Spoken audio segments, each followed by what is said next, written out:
What's going on, Jerome? So ESPN is generally the ground zero for the national media jabroni haircuts. And whatever they write about the Vikings, it's constantly biased, it's slanted, it's slanderous, it is libel, all that stuff. And they consistently make the list of all the haters and the losers that the Vikings will indeed prove wrong yet again this season. And they recently did up their 2023 NFL rank predicting top 100 players for the season. So, they're cribbing this from the NFL 100 list where as voted on by the players, all that stuff, where Justin Jefferson clocked in at number 2 on a list voted by players, which is great. And this list is compiled by the ESPN staff, which I wasn't expecting much. I was expecting Jefferson to be in like the teens as like wide receiver 4. It's like, well, if Tyreek Hill gets whatever. And I didn't expect Kirk to make the list. I didn't expect Daniil to be on there. I expected Darisaw to be blah, blah, blah, and Hockenson, whatever. But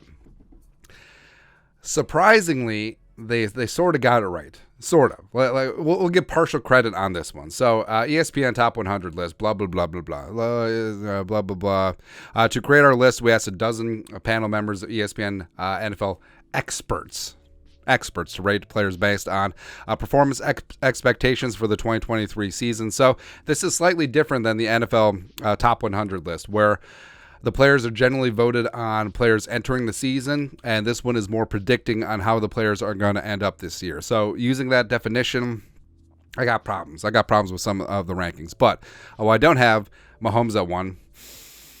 Issues. Like, he hasn't proven anything. Fine.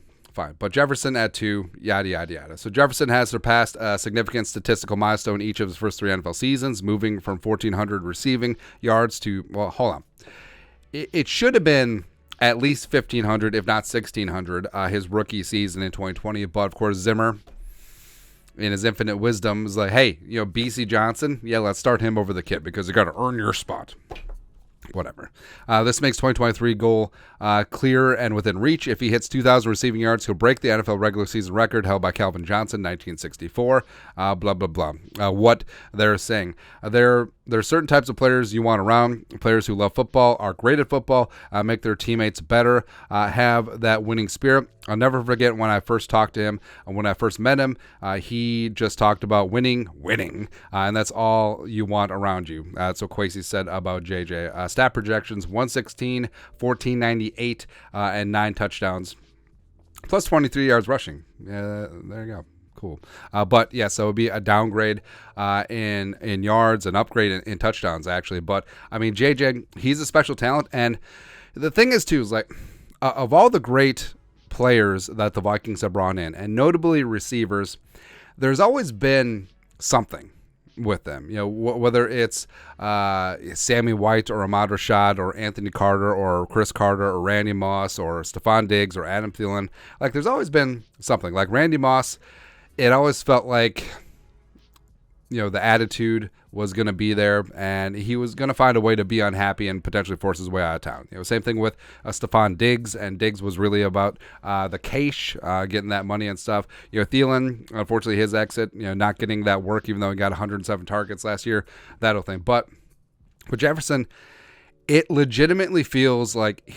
so we used to say this about guys like Everson Griffin and Jared Allen. Like, they would play for $10 and a ham sandwich. Like, they're throwbacks in terms of attitude. Like, they would be, if they're back in the 30s and 40s, they would be factory workers and then play on the weekends for $10 or a couple greenbacks or 2 bits or whatever the old money terms were. But JJ legitimately looks like he loves the game. He's generally not concerned about money, although he deserves to be the highest paid non-quarterback in NFL history, and I think he's going to be. But also, he's about winning. He's not about getting his stats. He's not about doing this or other thing. Like, I think that if Jefferson won the Super Bowl and he got 1 catch for 5 yards versus losing the Super Bowl and he had 12 catches for 244 and 3, I think he would pick the former. I legitimately think that would be so. Now, second Super Bowl, you'd want the stats, but you know what I mean. It is about winning. It is about love of the game, and that's so damn refreshing. And the Vikings need to keep him in purple a long time. Number 3 is Jalen Hurts. So this is projecting what's going to happen this year. So they're projecting Hurts is going to be above Josh Allen and Lamar and Kirk Cousins, as well as jumping Joe Burrow, even though Burrow is potentially dinged up with that calf. But Burrow's up there at 4. Jamar at 5, predicting a big-time jump for Jamar because I feel like Jamar is considered top 5. I don't think that a lot of people would see him as number 2 behind JJ right now, but with another big season, yes, I think that he could leap guys like Devontae Adams and Cooper Kupp and Tyreek Hill. Parsons at 6, I love it.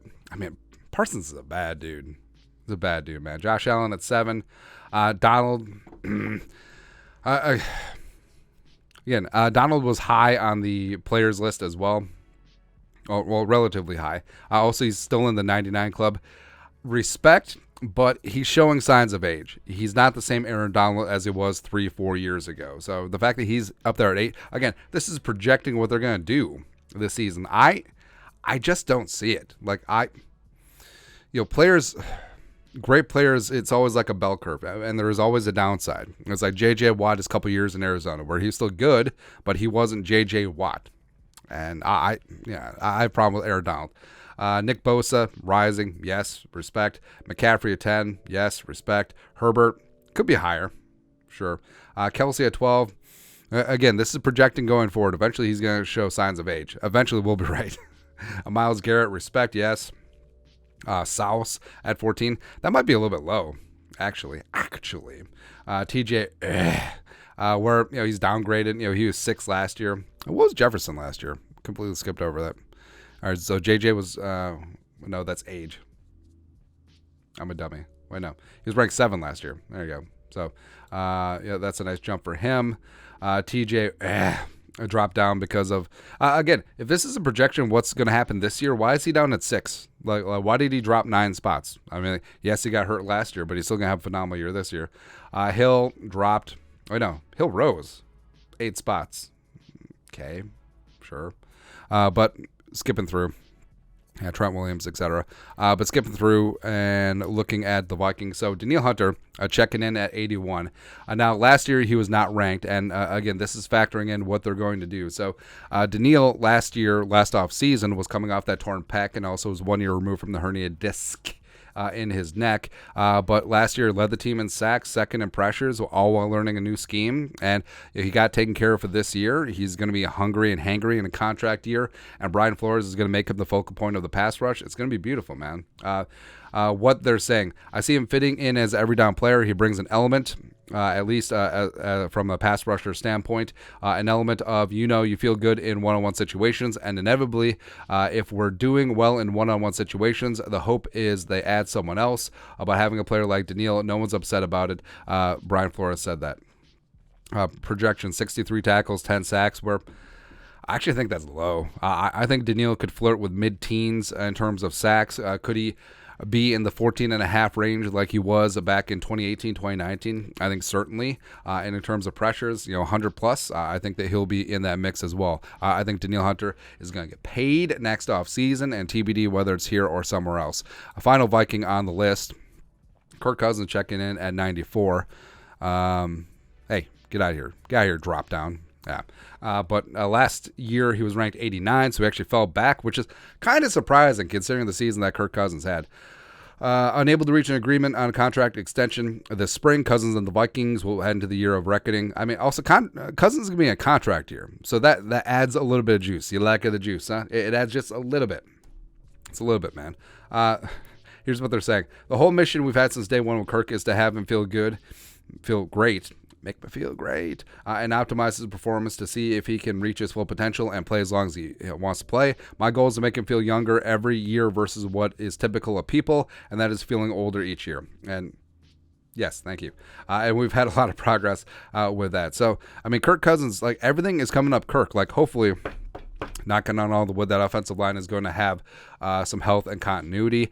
Even though Dalvin is gone, I think Madison and Ty Chandler will be a great replacement. They're going to run the ball more. They're going to have more play action. Hawkinson, hopefully he's going to be healthy and good to go. JJ is going to grow and show even more in year 4.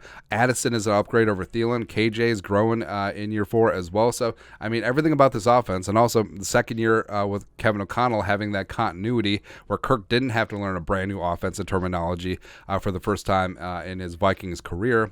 I mean, he's going to have a monster year. I think Kirk Cousins is going to be a top 5 adjacent quarterback this year. I think that he will flirt with MVP consideration as well.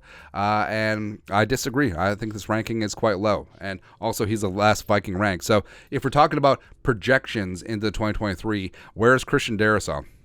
Because I do think that Darrisaw is going to have a Andrew Thomas-like jump this year and become one of the premier left tackles in the game. Where's TJ Hawkinson? Again, knocking on all the wood. Hopefully his ear and back and neck and back and ear and back and whatever's ailing him nowadays is good to go. Because in this offense, I think he has a chance to be tight end 2 in fantasy and maybe not even 2 going forward. So where's he on this list? But it's okay. Again, where it's a little bit of they got it right with JJ.